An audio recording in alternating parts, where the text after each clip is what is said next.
Mobilisation importante des habitants du quartier de la Croix-de-Pierre pour soutenir le père d'une élève de l'école Maurice Bécane en instance de reconduite à la frontière. Un risque tout à fait réel puisqu'il avait un rendez-vous à l'aéroport de Blagnac il y a 3 semaines pour prendre l'avion pour être expulsé vers le pays qui est son pays d'origine mais dans lequel il n'a plus mis les pieds depuis plus de 20 ans et où il n'a plus de famille. Il a perdu son emploi à cause du fait que sa situation irrégulière est devenue publique. Et nous souhaitons simplement que les membres de cette famille puissent rester unis, ensemble, et continuer à grandir ici, là où la petite fille est née. L'histoire de Georges est assez incroyable pour l'injustice que ça représente. Georges, c'est quelqu'un, il vit en France depuis 10 ans. Il est origine du Cap-Vert.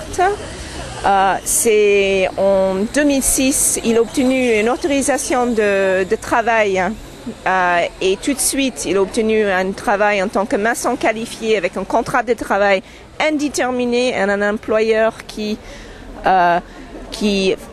souhaite absolument le garder et qui s'est intervenu plusieurs fois au niveau de la préfecture pour ça.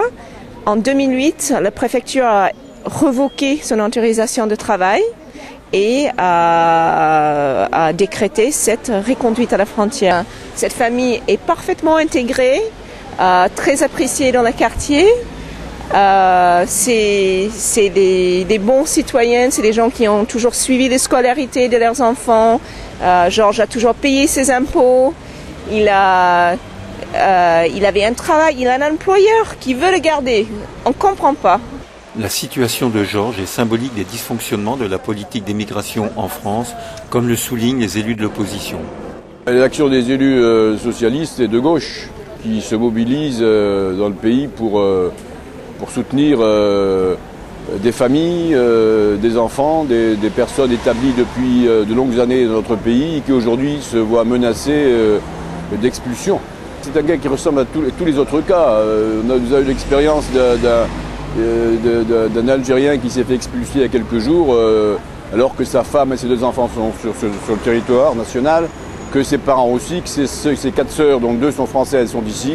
Et ce monsieur s'est retrouvé embarqué dans un avion. Il est actuellement à Oran en Algérie où il ne connaît personne. Ce sont des situations dramatiques et indignes, je crois, de notre pays, le pays des droits de l'homme. La requête effectuée auprès du préfet n'étant pas suspensive de la décision de reconduite à la frontière, les parents restent mobilisés. Donc là, la prochaine étape en relation un petit peu avec l'avocate de Georges aussi, c'est que la situation soit réexaminée par le préfet et le moins tard possible, puisque pour que ces gens-là puissent reprendre assez rapidement une vie le plus normale possible. Le cas de Georges est symbolique.